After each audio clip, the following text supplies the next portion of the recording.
Muy bien. Entonces, yo voy a dar inicio a la clase de hoy día. El día de hoy vamos a hablar de leptospirosis. La leptospirosis es una enfermedad que en los últimos meses se ha escuchado mucho acá en el Perú. Es una zoonosis, es decir, una enfermedad que es compartido por los seres humanos y animales y está causada por espiroquetas del género Leptospira. Últimamente, lo que estamos viendo es que se han incrementado el número de casos y esto generalmente a los cambios climáticos. Sin embargo, también hay un grupo de pacientes que se presenta como producto de los deportes de aventura. Acá tienen ustedes, por ejemplo, este gráfico donde se muestra en la coloración anaranjada.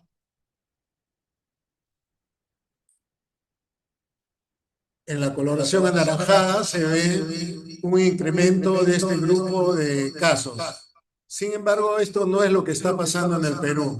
En el Perú tenemos que, siendo nuestro país una zona subtropical, lo que tenemos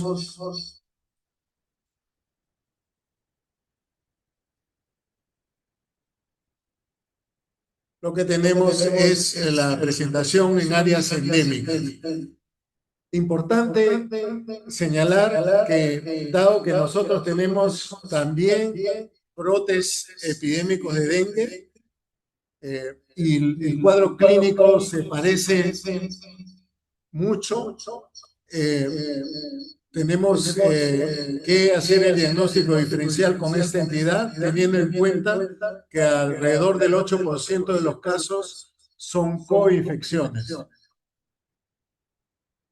La enfermedad de leptospirosis suele presentarse como un patrón bifásico, con una parte inicial de tipo septicémico, que en la mayor parte de casos se presenta como una gripe, seguida de una segunda fase inflamatoria. Esta última fase inflamatoria se parece mucho a una respuesta inflamatoria sistémica o tormenta de citoquinas. En algunos, por supuesto, de los pacientes, no en todos.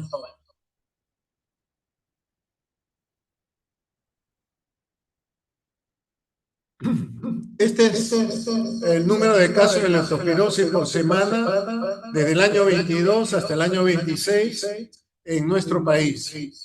Fíjense ustedes, en la parte roja están los casos confirmados y en la parte azul son los casos probables. Como ustedes ven, en los años recientes tenemos un número cada vez mayor de leptospirosis en nuestro país. En el año 25, ustedes pueden ver acá señalado con el puntero, en las primeras semanas epidemiológicas que coinciden con el aumento del calor. Y en el año 26, como vamos a ver en un rato, ya se presenta una nueva epidemia de leptospirosis. El número de casos en el año 26, teniendo en cuenta de que estos son los casos que se presentan hasta la semana 22, están sobrepasando los años precedentes. Y aunque esto es destacable, lo más importante que debemos señalar es el número de muertos. Fíjense ustedes, tenemos un promedio en los últimos años de 15 a 20 y actualmente, hasta la semana 22, ya tenemos 27 fallecidos. Esto ha hecho... perdón, esta es los departamentos en este año que se destacan por el aumento del número de casos. Destaca en esta oportunidad Piura, ¿no?, que en las últimas semanas epidemiológicas ha incrementado notablemente el número de casos. Loreto, bueno, Loreto es una endemia y ustedes ven acá que prácticamente a lo largo de todas las semanas hay casos de leptospira.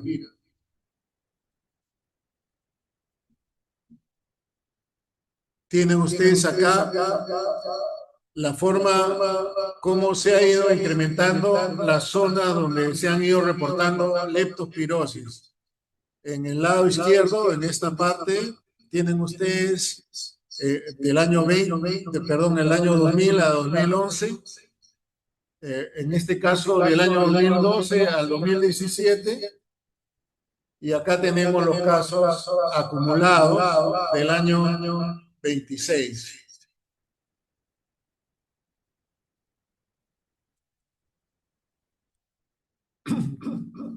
Bueno, la leptospirosis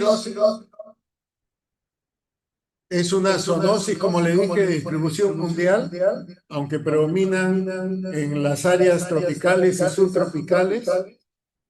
Es una enfermedad que se mantiene en los animales portadores o reservorios. Estos animales van a excretar a través de la orina y van a contaminar el entorno. La infección no siempre es grave. Hay un espectro, digamos, de presentación clínica que va desde formas inaparentes hasta una enfermedad fulminante y mortal. La forma como se infecta el ser humano es a través del contacto directo con la orina o tejidos, o lo más frecuente, de manera indirecta, por el contacto con el suelo húmedo o de agua contaminada. Doctor, En el año- disculpa, se le escucha como un ¿Sí? eco. ¿Perdón? ¿Hay Se le eco? está- Sí, doctor, se escucha como un eco. Ya. He apagado todos los aparatos que tengo cercanos. Voy a ver.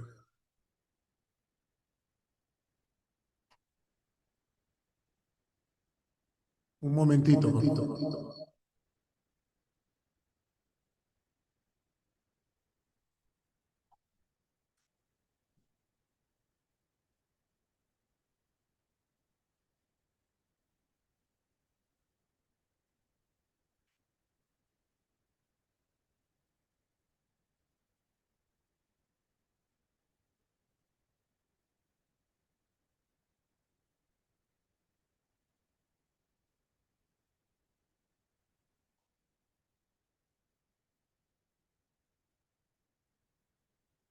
Bien, ahora.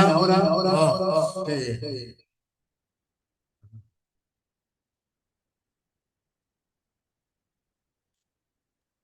Se le escucha igual el eco, doctor.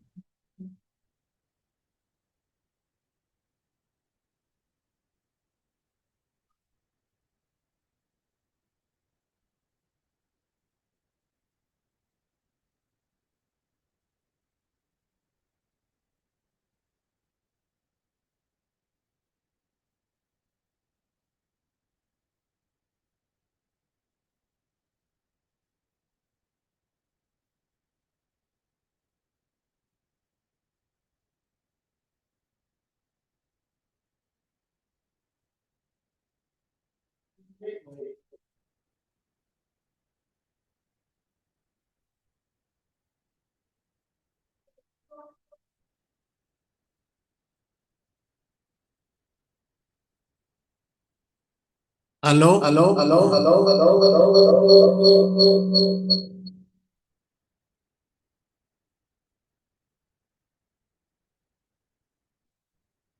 Doctor, tal vez si le baja el volumen de su PC o de su laptop. A ver. Ya apagué todos los aparatos. Le voy a bajar el volumen. Ahora, muy bien. Encontramos el motivo. Ahora yo ya no escucho eco. ¿Cómo escuchan ustedes? Ya se escucha bien, doctor. ¿Cómo escuchan ustedes? Lo que pasa es que yo ya no los escucho a ustedes.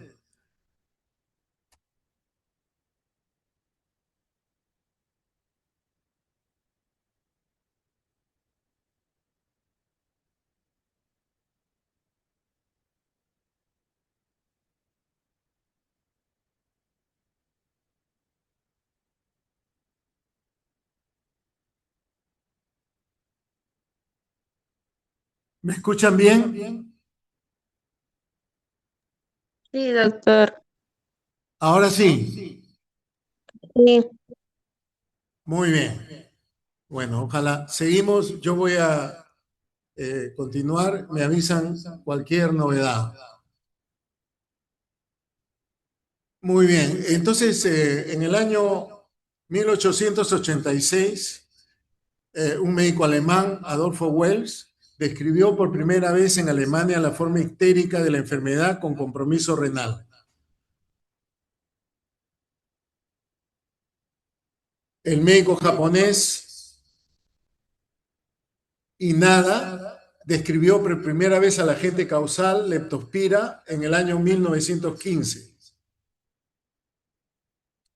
Además, este médico japonés describió la fuente y la ruta de infección, la anatomía patológica, la distribución de los órganos y tejidos, la excreción en la orina, el cuadro clínico, es decir, hizo una descripción muy completa.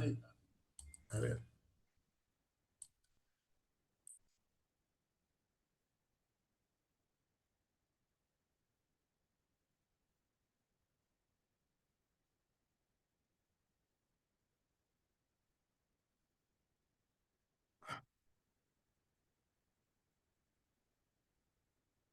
¿Qué hay en relación al agente causal?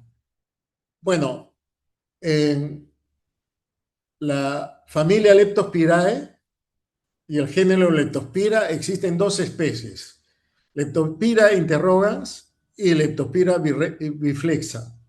Las especies que son patógenas se refieren a Leptospira interrogans. La Leptospira biflexa en realidad son especies que son saprofitas. La leptospira interrogans se divide además en 210 serobares y 23 serogrupos. A ver, ¿cómo es esto? doctor. A diferencia de la clasificación de otros géneros, leptospira se le suele clasificar en serogrupos y serobares. Doctor, Esto está mediado, es decir, los serobales, por anticuerpos, es decir, es una clasificación serológica, pero sigue siendo útil, puesto que, como vamos a ver en un rato, no hay, no hay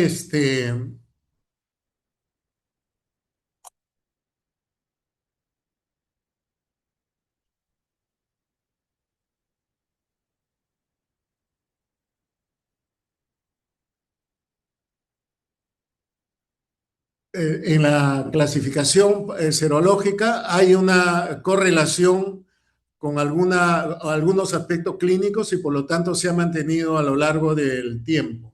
Hay una clasificación también genotípica, pero que generalmente se usa en términos de investigación básica, ¿no? Acá tienen, por ejemplo, cómo los cerobares y serogrupos guardan una relación. eh, un grupo de cerobares va a formar un serogrupo, ¿no? Claro, hay algunas oportunidades en las cuales las, uh, los cerovales solamente son el único integrante del grupo. La relativa relevancia de agrupar en cerovales es porque eh, hay una correlación con algunos de los animales en particular que presentan el problema, sea como portador asintomático o portador simbiótico y otros que pueden enfermar, pero que sin embargo tienen una cierta predisposición a los serobares.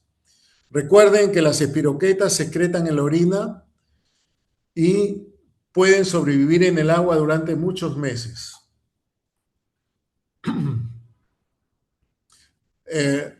Las leptospiras son espiroquetas que son muy delgada, tienen extremos enganchos y además tienen dos flagelos periplasmáticos que le permiten una gran movilidad y penetración en los tejidos.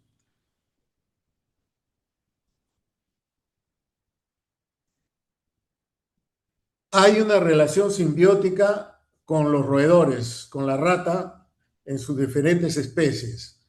Esta relación simbiótica significa que los enfermos, las ratas no se enferman. Sin embargo, la leptospira permanece por años en el aparato urogenital y van a ser excretadas en gran cantidad. Hay otros animales que funcionan como reservorios, pero que no tienen esta relación simbiótica. Por ejemplo, están los animales domésticos, cuya excreción es intermitente, y también están los huéspedes accidentales, como son los seres humanos, que son, excretores ineficientes de leptospira. Son intermitentes y además en concentraciones muy bajas. Entonces, cualquiera de los animales reservorios o los animales domésticos que son portadores temporales pueden excretar leptospira a las aguas que están estancadas, y los seres humanos, al entrar en contacto con soluciones de continuidad en la piel o con mucosas, especialmente la mucosa conjuntival, así esté indemne, puede transmitir la infección por leptospira, ¿no? Acá está, la mayor parte es por contacto por vía indirecta, es a través de la forma como les estoy señalando. Es posible también el contacto directo, pero en realidad se debe recordar que leptospira generalmente necesita del agua para poder transmitirse. El periodo de incubación, desde que se entra en contacto con la leptospira, es un promedio de 10 días. El rango va de 2 días hasta 20 días. Entonces vamos a tener una gama de animales que tienen la particularidad de poder transmitir la leptospira. Sin embargo, son las ratas las que tienen la mayor eficiencia de transmisión. Se considera que los veterinarios, los trabajadores agrícolas, los trabajadores con aguas residuales, los empleados de matadero, las personas que practican deporte recreacional en agua dulce y, por supuesto, las inundaciones son los riesgos que aumentan, son las ocasiones en que se aumenta el riesgo. Este es el motivo por el cual en marzo de este año apareció una alerta epidemiológica del Ministerio de Salud señalando que en vista que vamos a tener próximamente un fenómeno del Niño, debemos estar alerta para la presentación de brotes epidémicos de leptospira. Esta es, digamos, una foto del Niño costero del año 16-17, que fue uno de los fuertes que ha habido en los últimos años, y esta foto me sirve para mostrarles cómo nosotros que trabajamos en un hospital que atiende sobre todo policías, tenemos un número incrementado de casos cada vez que hay un fenómeno del Niño. Sin embargo, aquí están ejemplos de lo que sucede en otros lugares. Por ejemplo, acá ustedes ven en Iquitos que, tal como les mostré, es una de las zonas endémicas para leptospira y algunas de las actividades que son de riesgo para la adquisición de la infección. Este es un ejemplo de cómo en las zonas tropicales hay un mayor riesgo, en este caso un brote epidémico en el año 99 en personal militar en Pichanaki. Después de 4 semanas de estar en la zona, 78 de 193 militares que participó en un entrenamiento de sobrevivencia fueron hospitalizados en Lima por una enfermedad febril abrupta. 72 de ellos fueron diagnosticados como leptospirosis aguda por la serología pertinente. Después, este es un brote que ya fue comunitario en Iquitos, donde la población se expuso a un riachuelo que estaba contaminado con orina de cerdos enfermos. En esa oportunidad fallecieron 3 niños, 12 de 67 personas fueron hospitalizadas, 34 de ellos han sido diagnosticados como leptospirosis, fueron diagnosticados de leptospirosis aguda por los exámenes de MAT, ELISA y PCR. Entonces, la leptospira va a ingresar, como le dije, por cortaduras, abrasiones o también por la mucosa y se va a producir la infección inicial. Luego de la infección inicial, las leptospirosis van a aparecer en la sangre y en todos los tejidos y órganos, incluyendo el sistema nervioso central y el humor acuoso. Ahora, como dijimos hace un momento, leptospira tiene movimientos y va a producirse esta migración a través de los vasos. Obviamente, al atravesar los vasos va a producir una reacción inflamatoria en estos vasos y va a producir una vasculitis. El enfermo entonces básicamente va a presentar en esta primera fase una vasculitis. Esta vasculitis puede ser un acontecimiento grave.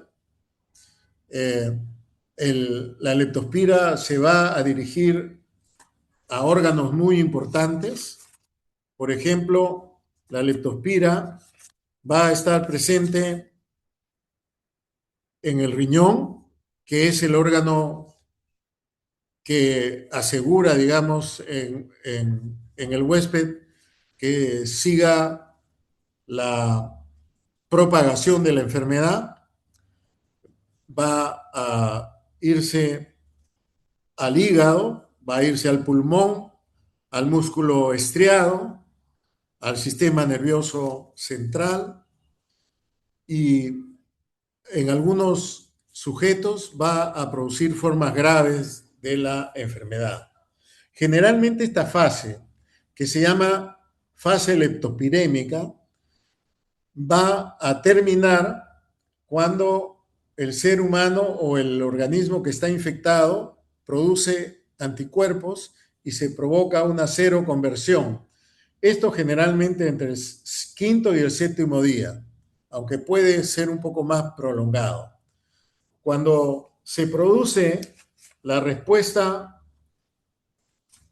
de formación de anticuerpos, estos anticuerpos y la reacción inmunológica puede eliminar la leptospira de la sangre y de algunos órganos. Pero característicamente, leptospira permanece en el ojo, en los túbulos proximales renales y posiblemente en el cerebro, donde persisten por semanas o meses. Acá tienen ustedes cómo la leptospira va a producir, como les dije, en el endotelio un daño vascular, pero también una reacción inflamatoria, es decir, una vasculitis. En el riñón va a provocar, cuando migra, leptospira va a llegar al intersticio y a los túbulos renales incluyendo la luz tubular, provocando nefritis intersticial y necrosis tubular. Si esto además se acompaña de una hipovolemia, eso contribuye a que se pueda desarrollar una insuficiencia renal. En el pulmón, básicamente, se produce una neumonitis hemorrágica. En las meninges va primero la leptospira a llegar al sistema nervioso central en la primera fase, pero luego va a producir una reacción inflamatoria. En la segunda fase, la respuesta inmunológica puede generar una meningitis aséptica. En el hígado va a producir una necrosis centrolobulillar y finalmente en algunos pacientes ocasionar ictericia. En el ojo, como dijimos, va a llegar al ojo, va a ser difícil erradicarla y va a ocasionar uveitis recurrente. Los músculos son otro de los grupos u órganos afectados. Va a producir, en el caso de del músculo estriado, degeneración vacuolar y necrosis focal.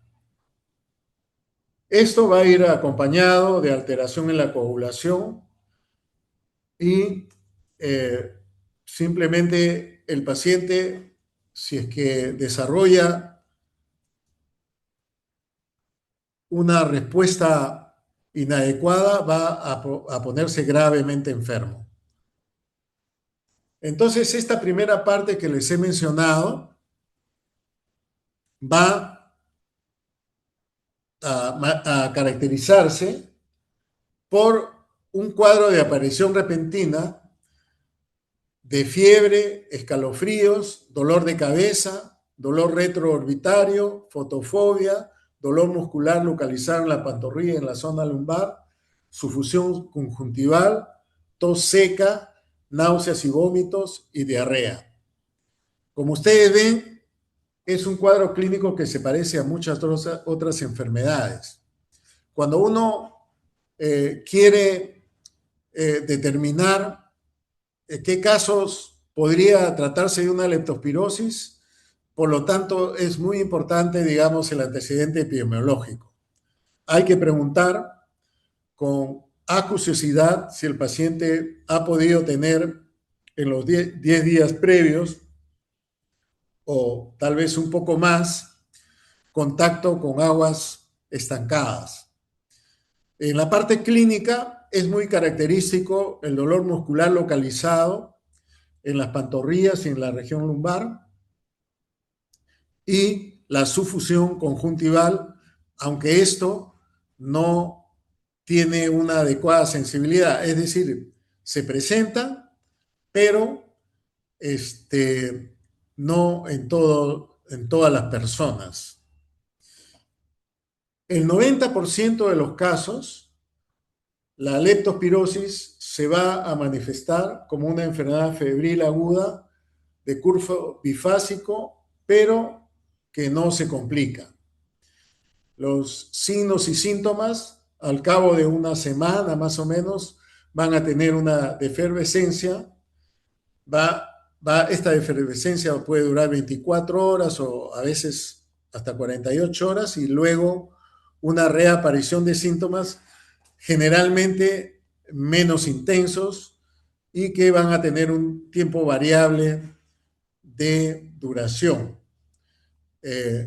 Y luego de eso el paciente va a pasar a una fase de resolución. Sin embargo, va a haber una enfermedad más grave que va a ser la conocida como enfermedad de Weil, que tiene hasta 4 características. Primero, aparece una ictericia franca. En la primera fase también puede aparecer ictericia y en la segunda fase, digamos, hay algunos pacientes que pueden tener una ictericia leve, pero en este caso, en la enfermedad de Weil, esta ictericia franca va a presentarse con una insuficiencia renal con oliguria, con hemorragias y un síndrome inflamatorio sistémico o shock. Esto es en el 10% de los casos. En este caso, la presentación es más dramática y la infección tiene una tasa de letalidad de aproximadamente 10 a 15%. En este caso, estos 4 compromisos no suelen presentarse de manera simultánea, se van añadiendo y algunos compromisos son más graves que otros, ¿no? Por ejemplo, el compromiso pulmonar, que es una hemorragia pulmonar, suele ser un compromiso sumamente grave. Entonces, este es un resumen de lo que hemos avanzado hasta aquí. Entonces, la leptospira de la orina del animal entra por alguna abrasión o por conjuntivas con un periodo de incubación de 2 a 26 días, promedio 10 días. En la etapa 1, que es la invasiva o leptospirósica, se va a presentar con fiebre, cefalea y mialgia, es decir, compromiso del estado general, que es pues difícil de distinguir de otras enfermedades. En esta etapa ustedes van a detectar la espiroqueta en la sangre, líquidos cefalorraquídeos, y los síntomas en promedio duran una semana. Se produce un periodo de remisión, la aparición de los anticuerpos y la remisión sintomática. En la etapa 2, que es la llamada etapa inmunitaria, el 90% de los individuos van a presentar una forma anictérica o una ictericia leve que se va a dirigir hacia la remisión y la muerte es poco frecuente. Y la forma ictérica, que es la enfermedad de Weil, va a ocurrir en el 10% de los pacientes y la muerte va a estar entre 10 y 15% de los casos. Bueno, este es lo que acabamos de decir, solo que con un desarrollo. La fase septicémica puede durar, como le dije, un promedio de 7 días y la fase inmune va a durar de 5 a 30 días. En ambos casos va a haber un breve periodo de efervescencia. Algunas veces ustedes pueden decir, no, ya salió del cuadro, pero el paciente puede regresar con síntomas. Este es de manera gráfica, sobre todo para que vean ustedes cómo hay una parte en la cual la leptospira está en sangre y después desaparece, generalmente en promedio en la segunda semana, y cómo se van presentando los anticuerpos que pueden ser medidos a través de las pruebas serológicas. Los anticuerpos generalmente empiezan a poder estar para dosaje en 5 a 7 días, entre el quinto y séptimo día, ¿no? Este es un estudio que demuestra lo que yo les dije hace un momento, ¿no? Que los síntomas que son más típicos, ¿no? Como es, por ejemplo, la sufusión conjuntival, no es tan frecuente. Tal vez la mialgia sí. Algunos dicen, a lo mejor esta triada puede servirnos para orientar el diagnóstico. La fiebre, cada uno por separado no, por supuesto, sino de manera conjunta. Aún así, estas tres son también muy comunes, por ejemplo, en el dengue. Bueno, Doctor Paredes, en buenas la fase tardes. septicémica podemos tener todo esto o alguno de estos, ¿no? Como les dije, tal vez acá lo orientador es la sufusión conjuntival, el dolor en los músculos, que característicamente son en la pantorrilla y en la región lumbar. Este dolor muscular es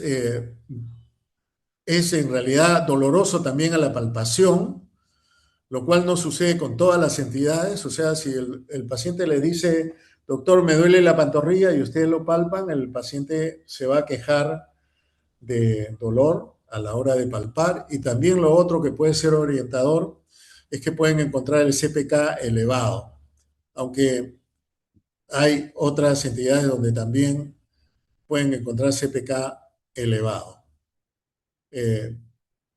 La trombocitopenia, que bueno, si ustedes se guían por eso, saben muy bien que dengue también va con trombocitopenia. Entonces, no va a servir mucho para el diagnóstico diferencial. Recuerden que en el cultivo y también en el PCR puede encontrarlo en sangre y en el líquido cefalorraquídeo.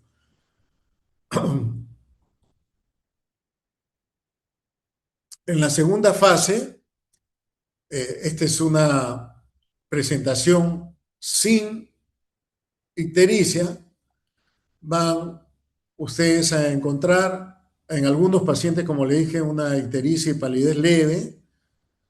Pueden encontrar también algunos síntomas pulmonares, la famosa meningitis aséptica, y pueden encontrar ya en la orina la leptospira, ¿no?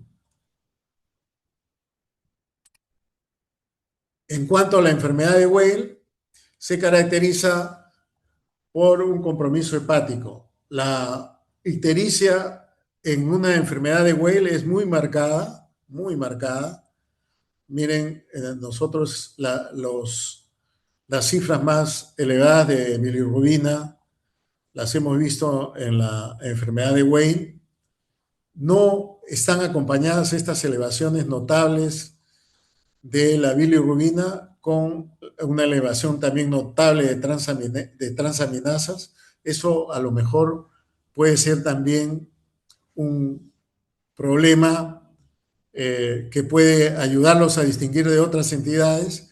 Generalmente ustedes encuentran 30, 40 de bilirrubina total con unas transaminasas que no pasan de 200.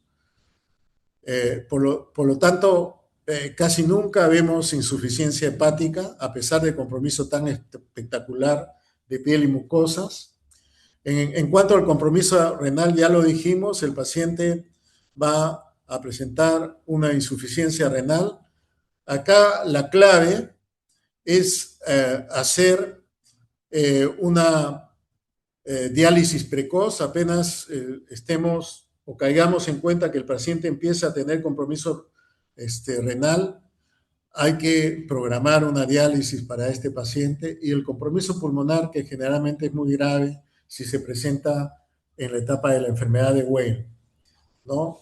El paciente está relativamente tranquilo cuando en eso empieza a hacer hemoptisis y va a tener un compromiso en copos de nieve y en infiltrados alveolares parchados, y el paciente va a empezar a tener insuficiencia respiratoria, ¿no?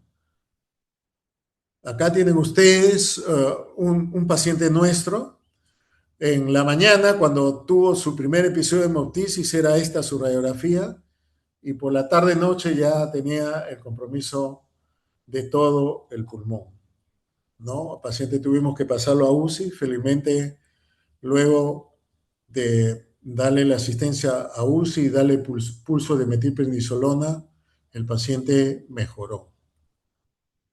Entonces, estos son algunos de los componentes que ya vimos. ¿Cómo hacemos el diagnóstico?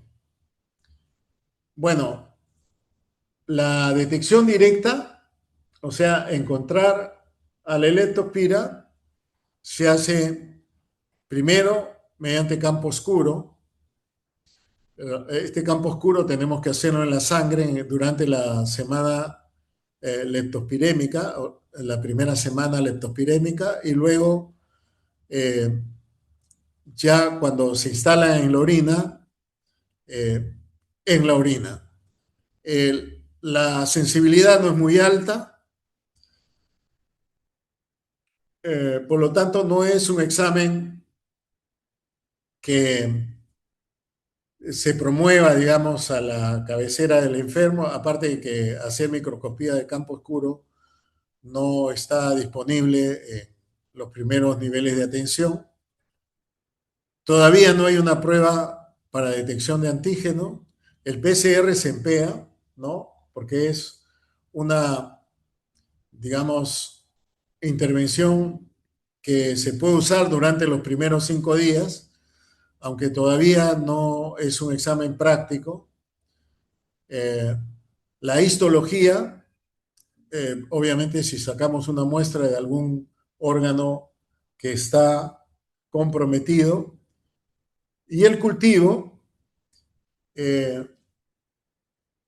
es un cultivo pues especial, tampoco está a la mano, y los resultados en general pues están cuando el paciente ya salió probablemente del cuadro, ¿no?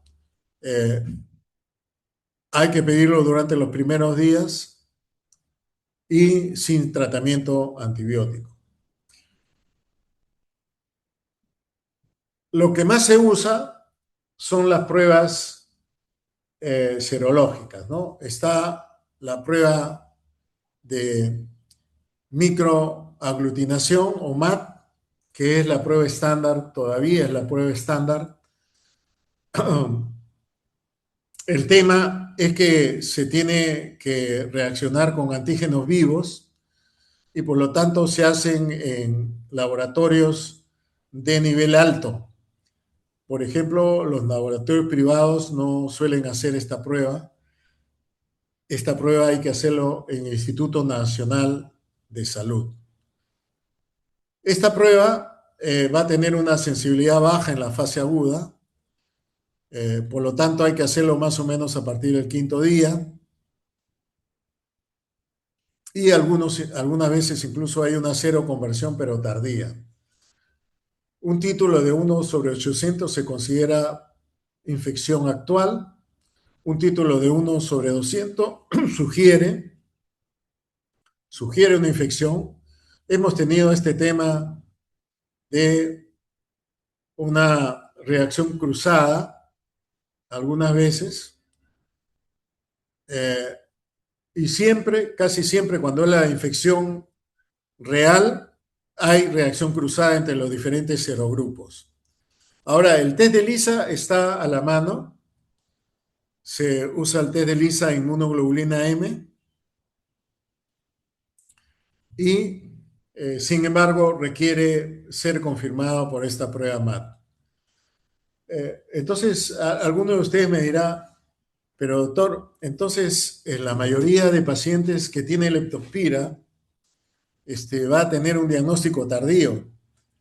Efectivamente, generalmente los pacientes van a tener un diagnóstico a partir del 5.º o 7.º día y más, ya cuando el tratamiento antibiótico probablemente no cambie mucho la evolución de la enfermedad.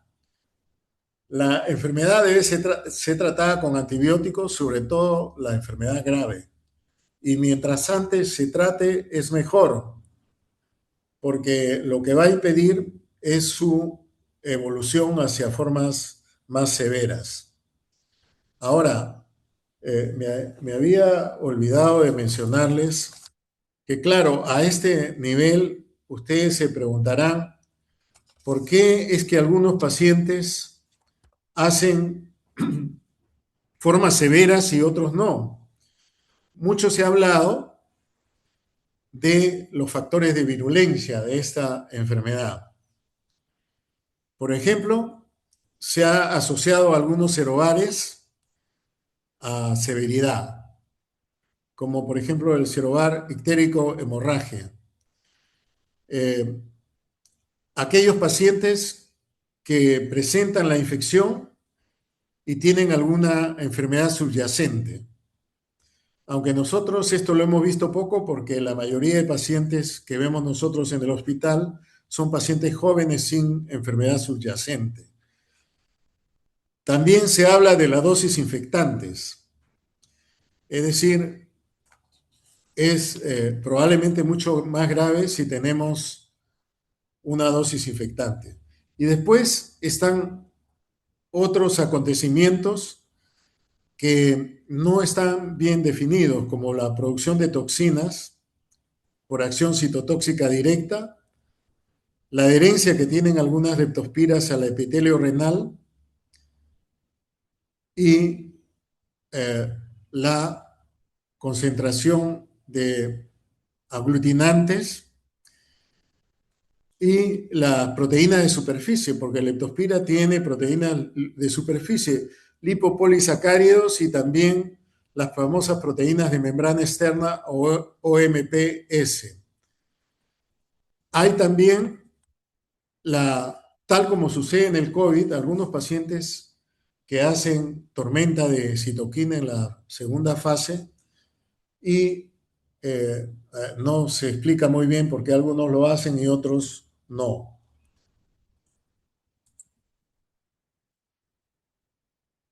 Este es un ejemplo de cómo se ve la microaglutinación.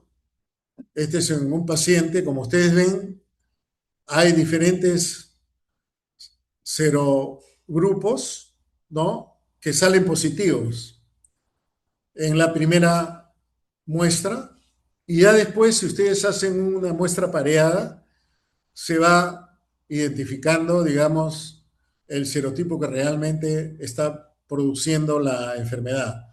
Por ejemplo, este paciente tenía esta forma que suele asociarse a gravedad, ¿no? La ictérico-hemorragia, ¿no? Aunque también tenía todas estas otras positivas.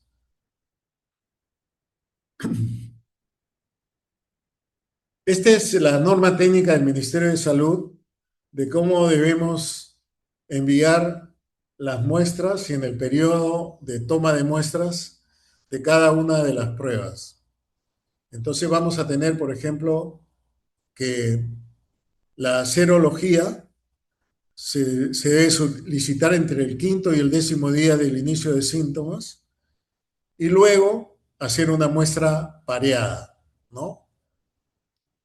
Si queremos hacer el aislamiento, eh, podemos hacerlo en los primeros días, ¿no?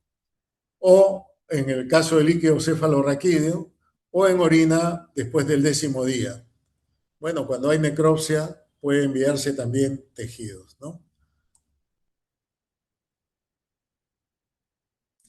En el diagnóstico diferencial, como les dije, sobre todo en la fase séptica, el paciente va a tener un diagnóstico diferencial amplio, especialmente con el dengue. También en la forma más leve se puede confundir con una influenza, porque hay tos también en la fase inicial, una apendicitis aguda cuando va acompañada con un dolor abdominal agudo, con una bartonelosis, con una fiebre tifoidea, una colagenosis, la malaria, la rickettsiosis, toxoplasma, meningitis, pielonefritis aguda, síndrome retroviral aguda o sífilis secundaria. Y en la fase inmune, ya con problemas también complicados, ¿no? Una colangitis que viene con ictericia, fiebre y compromiso general, una fiebre amarilla. En esta fase, la fiebre amarilla también tiene un compromiso muscular importante y tiene CPK incrementado, un dengue hemorrágico, hepatitis viral, malaria, pero la forma de falcíparo, que como ustedes saben es la más severa, una esteatosis aguda de embarazo, una septicemia. ¿Cuál es el tratamiento?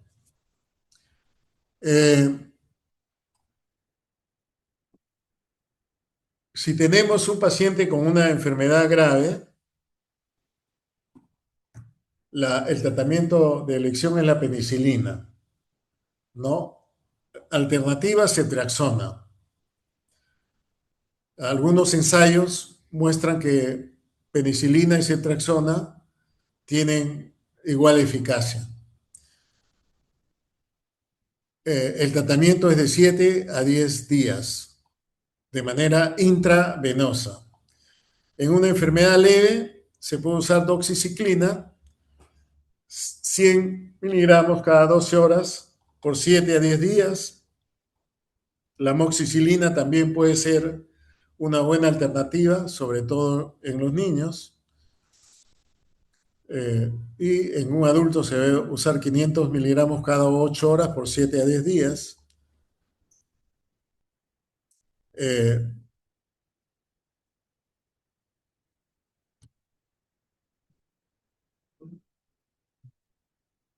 y bueno, el soporte en los casos graves, ¿no? Como le dije acá, lo importante es mantener una hemodiálisis precoz. Como he señalado acá, la leptospirosis debe iniciarse lo antes posible. Como no tenemos las pruebas diagnósticas a la mano, sino a partir del quinto día, entonces lo que debemos hacer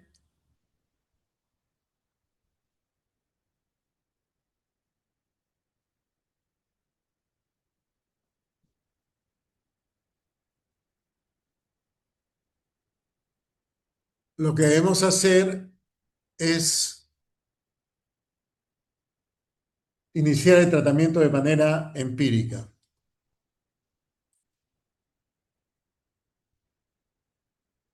En los pacientes graves hay ensayos con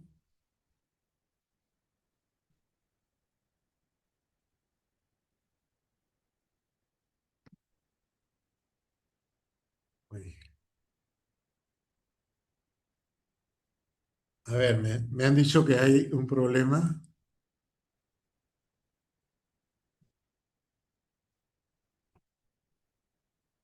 ¿Ahora se ve? Perdón.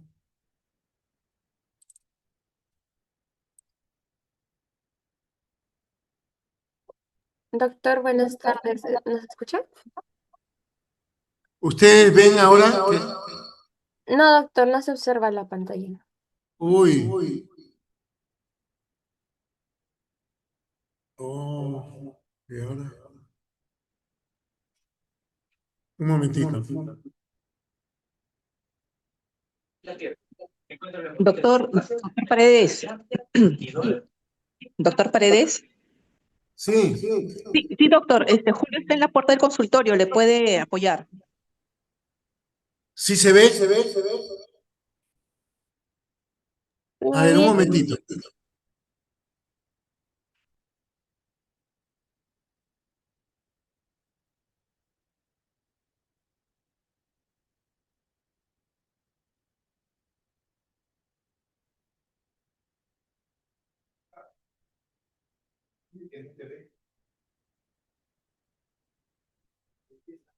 A ver.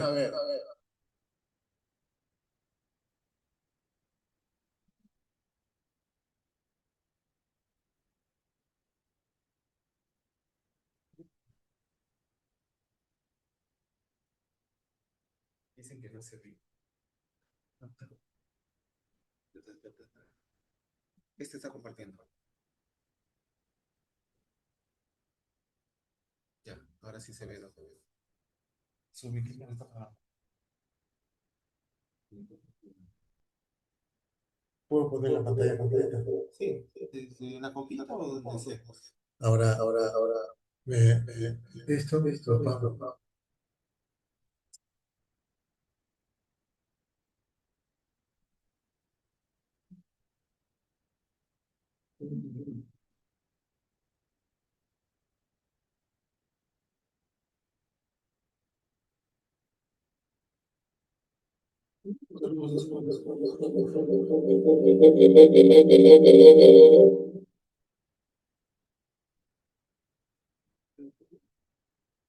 Ahora.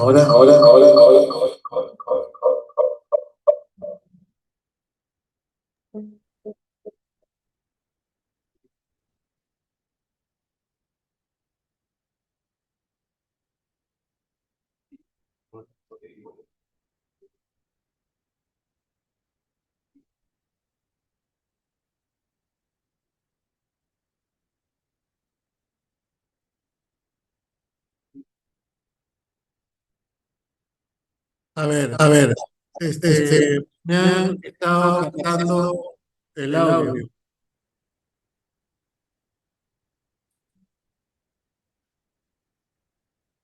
Doctor, creo que se escucha un poco de eco. Ya. Ok.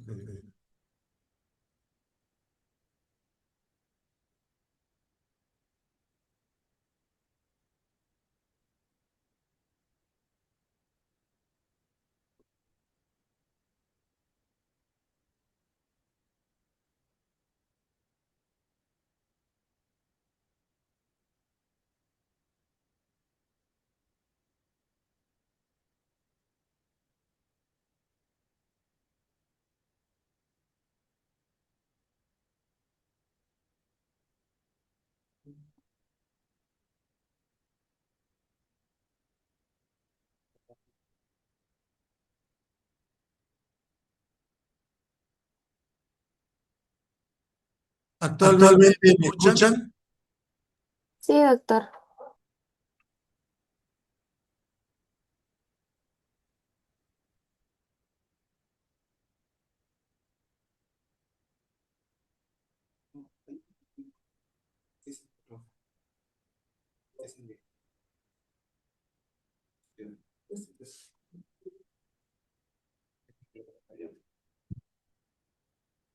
Sí.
Doctor, ¿no se le ha prendido otro dispositivo, un celular o algo cercano por el eco?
Hola.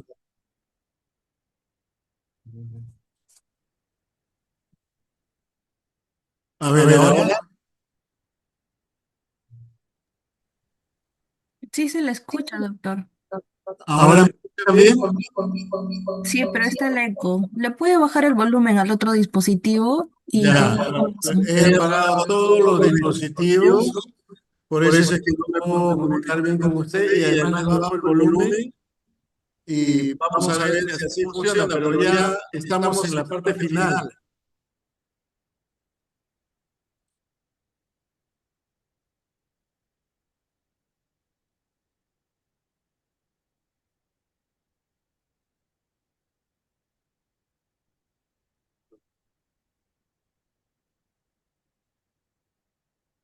Vamos a avanzar desde ahí, de enfermedad de Weil.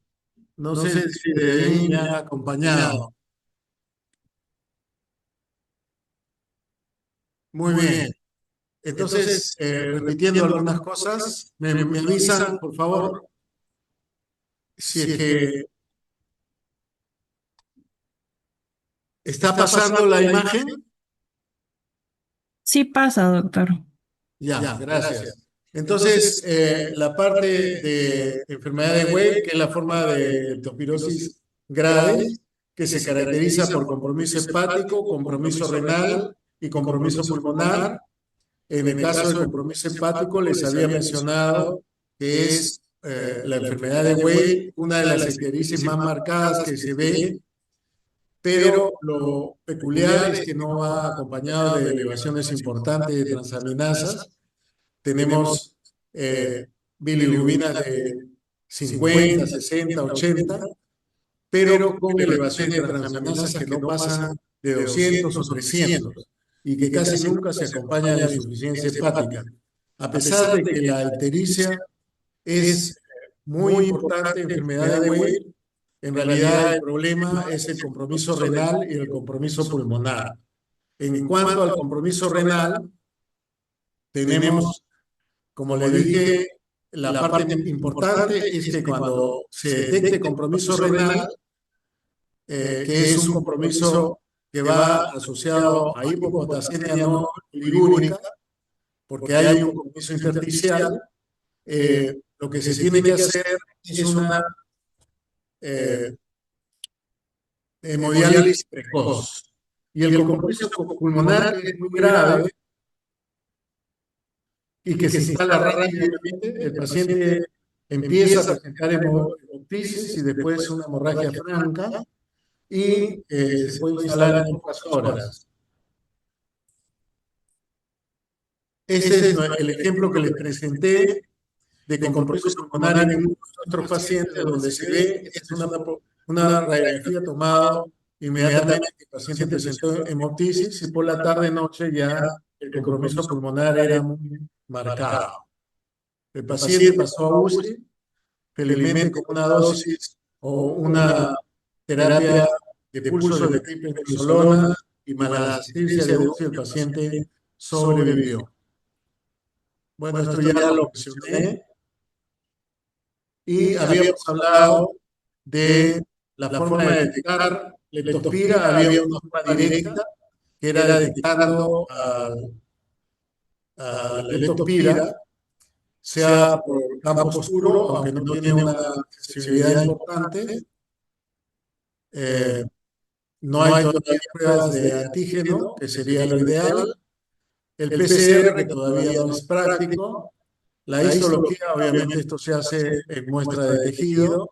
Y el cultivo, que demora demasiado. Entonces, lo que utilizamos es la detección indirecta, vale decir, pruebas serológicas. El gol estándar es la iluminación microscópica, que es una prueba donde se usan antígenos vivos y por lo tanto requiere un nivel de laboratorio alto, por lo tanto solamente se hace en el Instituto Nacional de Salud. Las pruebas de título 1 sobre 800 se consideran ya diagnósticas. Títulos menores es sospechoso, porque recuerden que generalmente lo pedimos cuando todavía la carga de anticuerpos no es muy alto. El ELISA es una prueba bien práctica, se mide globulina M, aunque requiere la confirmación por la microaglutinación, o sea, el MAP. Este es un ejemplo de una prueba, es una prueba de nuestro paciente también, donde ustedes ven que varios de las cero variantes han salido positivas o reactivas. Eso es lo que sucede generalmente cuando uno toma una prueba en una fase muy precoz, ya luego se va haciendo más específica. Por eso siempre se recomienda pruebas variadas, ¿no? Y esta es eh, forma parte del protocolo que está en la norma técnica de cómo, en qué momento se debe tomar una muestra y de qué tipo. Bueno, este es el diagnóstico diferencial. Les había mencionado que en la fase séptica el diagnóstico es muy amplio. Muchas de las enfermedades infecciosas endémicas que nosotros tenemos se parecen al inicio a leptospira. Sin embargo, el diagnóstico diferencial más importante es el dengue, ¿no? Porque comparten zonas endémicas y al inicio son muy parecidos. En la fase ya el diagnóstico diferencial es más acotado. Está la colitis, la fiebre amarilla, el dengue hemorrágico, la hepatitis viral, malaria, falciparum, esteatosis aguda del embarazo, septicemia. Les había mencionado en el tratamiento que la forma grave debe ser endovenoso, se puede usar la penicilina G sódica, se puede usar ceftriaxona.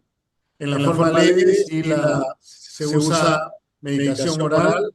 La dirección es de doxiciclina, pero también se puede usar amoxicilina, sobre todo en los niños y mujeres embarazadas. Y en las formas graves hay que hacer el soporte renal, recuerden, hemodiálisis precoz. Si hay dificultad respiratoria, hay que hacer colocar al paciente en una ventilación. Lo que le dije es que la leptospirosis debe iniciarse lo antes posible, a pesar de que no exista todavía un tratamiento, o mejor dicho, un diagnóstico. Se debe iniciar cuando hay un diagnóstico probable, puesto que iniciar el diagnóstico, perdón, el tratamiento con antibióticos va a mejorar el pronóstico. El tratamiento en fase grave que se ha ensayado es alta dosis de corticoides. Hay estudios, claro, no ensayos clínicos, pero que avalan el uso. Y finalmente, como prevención, obviamente les mencioné que había una alerta epidemiológica que fue de marzo de este año del Ministerio de Salud, que básicamente señala que hay un riesgo de leptospirosis, puesto que estamos ya en un fenómeno del niño fuerte. Entonces, hay una parte que es la parte de educación de la comunidad, y en la parte de educación de la comunidad está el evitar la exposición, ¿no? Entonces, hay que recomendar que los pacientes o las personas eviten salir a lugares donde hay inundación y sobre todo lo hagan de manera no protegida. También se puede inmunizar a los animales, a los cuales se da vacunas con la bacteria muerta, aunque da una inmunidad breve. También hay inmunidad humana, pero no se usa mucho porque es una inmunidad acotada y de corta duración. Y lo que sí se puede usar es una quimioprofilaxis que va a provocar una reducción en la enfermedad sintomática, ¿no? La forma de usar la profilaxis es con doxiciclina 200 miligramos semanal y la amoxicilina 500 miligramos semanal. En los niños se puede usar 250 miligramos. Y acá hay un resumen, ¿no? Eliminar el reservorio es sumamente difícil, pero se puede intentar evitar la contaminación, usar la protección individual, la vacunación, si es que en algún momento está disponible, y la quimioprofilaxis. Bueno, eso ha sido todo. Disculpen los problemas, hasta ahora no detecto bien qué es lo que ha pasado, porque esto ha estado funcionando perfectamente. Me han apoyado, pero tampoco han podido resolver el tema. De todas maneras, muchas gracias.